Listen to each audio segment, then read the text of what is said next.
You've got to have people who want to be engaged in their community and are invested in their community. So that's really an important characteristic to me for a successful community, for successful lives. A desire to be engaged in your community. I think another important thing is that there has to be places where people can come together. Probably about 2 years. I've been in Indianapolis about 4. Yeah. I initially entered, and I am still as a resident. I went to the summit, and as things developed and trickle along through the process, developing the action teams and people kind of finding their roles, I ended up becoming co-chair, co-facilitator for the housing action team. So we have to have guidelines in terms of how we're going to actually communicate with each other, and that's pretty much basic respect and listening, and nobody's is right. We're just trying to kind of build on an idea, and then we go into the work. My role in this process is to facilitate the conversations that we can generate strategies or result statements, and then strategies, and then from there, those strategies would have action steps, and then those action steps there would be measures of how we're going to measure the action steps, and really what's critical is who the collaborating partners and who would be the lead partners on a particular action step or a particular strategy. So yeah, well, we have the General Assembly, where everybody comes together from all the respective action teams, and that's pretty much the residents, stakeholders, i.e. institutions. And there's an update in terms of how did we get to this process, how did we get to the point where we were able to develop action teams. That pretty much tells the story from a year ago up until the time that we're actually creating action teams. And then we break off after we get the updates, and that's about 15 minutes now, because we're at the point in all the respective action teams where we're working on what is called a result accountability, results-based accountability worksheet. And this is the framework that we're using to try and figure out what are the issues that we need to respond to, and have a metric of how we could actually measure that stuff. So when we get into the action teams, we do the introductions, and we do that out of the fact that we have new folks who come in all the time. So we want to kind of get a sense of who they are and what neighborhoods they're from. Well, you know, that's, I think, on a broad stroke, to respond to the abandoned housing crisis, and abandoned is a loaded word, because there are people who are absentee owners, so they haven't technically abandoned, and then there are folks who can't afford it, and they haven't really, and they're struggling, but they can't, right? And this is whether they're owned as a homeowner, and or they are buildings that they use for rental, but they can't afford it. So there's that piece. And then there are actually properties that are actually really distressed, that we know folks are just, they're not being used and they've been forgotten. So it's really to respond to that need. It's also to respond to creating affordable housing, how that may manifest within the Mid-North quality of life. 15 minutes. 15 minutes. Yeah. Whew. What are the leading ones now? Well, you know, it's funny you ask that question, because, you know, we had 3 result statements. One was almost like a general result statement, which was to respond to distressed, abandoned, you know, substandard housing, to create affordable housing. Second result statement was to attract more attention from investors within the community. And when we say investors, we're not just talking about capital, we're talking about the Ivy Techs, the businesses, you know, kind of attract them back into what we're doing. And then there was a number of strategies under there. And then the third piece was to look at homeowners green energy, and the whole idea of aging communities, the NORC, right? Natural something residential community, aging community.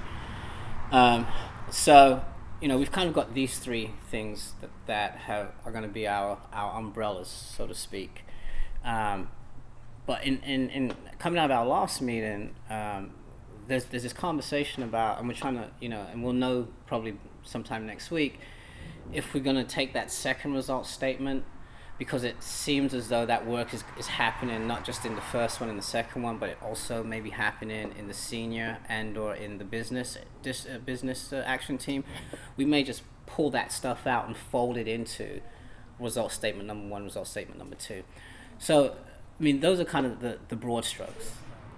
The result-based accountability process appears to me to be a methodology for strategic planning, where you kind of start with things that are important to you and identify what result. You begin with the end in mind, and you start with what result do you want to achieve, and you look at some measurable indicators to justify why that result may be important, or how you will know when you've achieved that result. So you look at leading indicators of why you need to do something, and you kind of look at success indicators of how you know you've got it. I think that in the Mid-North area, we have a lot to offer. As they work on cleaning up the Fall Creek, that could very easily turn into a park area. Well, when you have a park area, you need the supporting structures to go with it. When you look at what's currently on the canal versus 30 years ago, when you can have Segway tours, rent bicycles, people walk, there's weddings. Fall Creek itself, the corridor, has many potentials for that.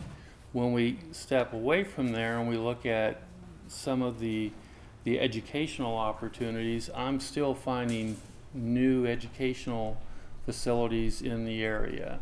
And until it was pointed out to me, I really had not thought of all of the different educations that we have.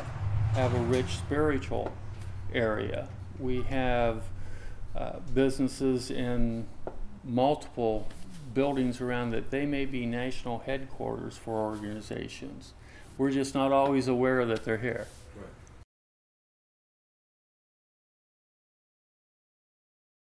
How are you going to staff it and support it, and is it sustainable? Those types of things. And a lot of what we do in the museum is replicable. Concept, like a coffee house, or they've done newspaper and radio in the past. That was part of how they were innovative.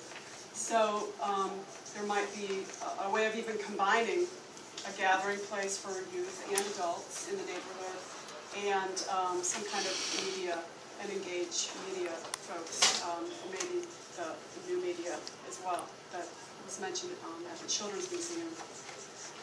So kind of learning about business, but in a way where the kids are leading it, and it's kind of close to the school. I have no idea what's happening with those spaces there, but it's just something I've always thought of, like, oh, that would be cool if. So those are the ideas I'm talking about. It's down to the wire now, so if nobody's gotten out there, that would be cool if we did that.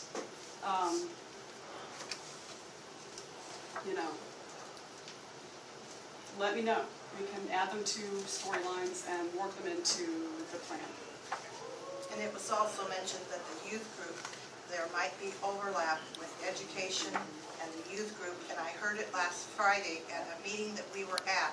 There was a lot of overlap, so we're going to have to be responsible. I have assumed the role of a chairperson for the youth engagement, which is one of the area focuses on the quality of life plan. And I facilitate meetings, collect data, write up notes, and try and challenge the group to get through this result-based accountability process. I chose youth engagement, which was a real good fit for what we do here. There were other committees. There was housing, business, senior advocacy, aesthetics, education, as I said, youth engagement and crime and safety. In youth engagement, we decided early on, just looking at what could we most address in this plan. What's the huge umbrella? What is the thing? What is the goal that will encompass most of 90% of what we're looking at to do? And that was a hard goal to come up with because we wanted to include 6 neighborhoods, we wanted to include all the youth. And so we decided that our number one, we came up with 2 result statements. The number one thing that our youth engagement team decided that was most important was awareness of existing programs. So we all decided that awareness of existing programs in the Mid-North area was our number one goal. And beside awareness, how much good does it do a 9-year-old to be aware that the state fair is going on if they don't have anybody to take them or no way to get there? And so our second part of our number one overarching goal was, beside awareness, was access. How can we get them where the programs are? Because all the programs aren't just down the street from their house. Some of them are, and they still don't know how to get there because they don't even know about the program. So it was awareness and access to existing programs already here in the 6 neighborhoods.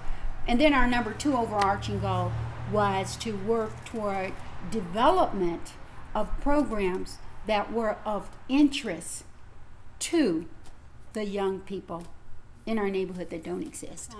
And well, our first strategy was information from the young people in the 6 neighborhoods. And that information would then work our way into a youth summit. And from that, we will find out what are the things that young people would like to do. The goals for the senior advocacy is that seniors should be safe in their homes. The main thrust that we're working on right now is North communities, which is where seniors will just age in their own community, whether they're active in the home where they already live, or whether they go out into another area, or what you call downsize.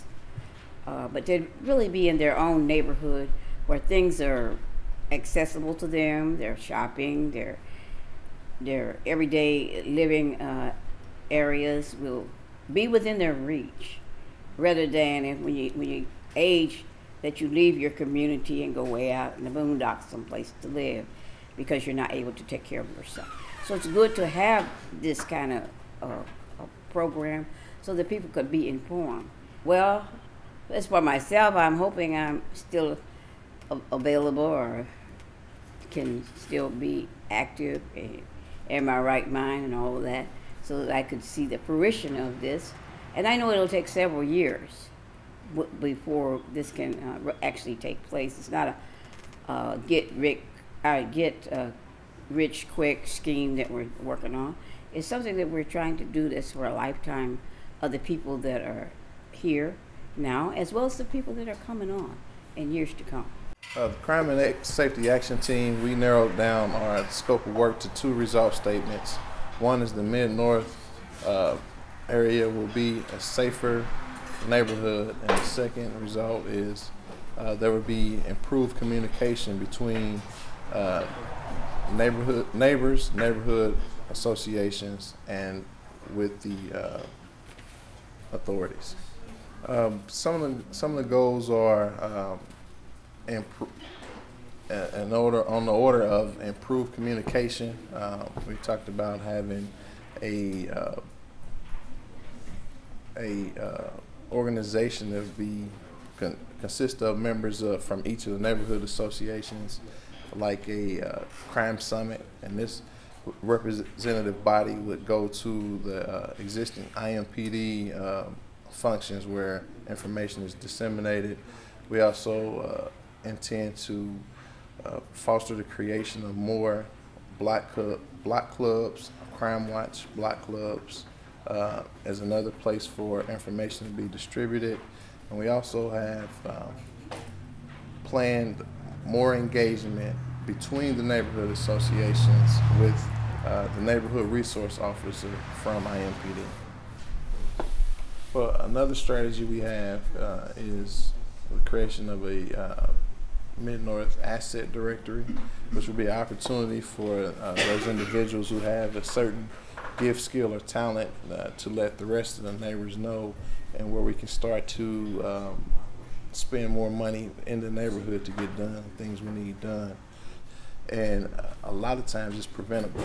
If we don't leave stuff out in the car, if we don't leave doors or windows unlocked in the house, if we don't have, even if we don't have, keep our yard up, it invites the criminal element to come in the area where they feel like people are not active.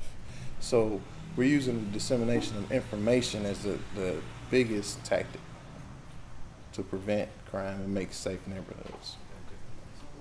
The thing I like most about the quality of life process as it is that we have had opportunity to engage at least 300 or 400 people over the Mid-North area. I've been touched at least at one point throughout the year of this planning process. Conversely, the thing I don't like about is only 300 or 400 people I've been contacted over a year of this process. It's a movement.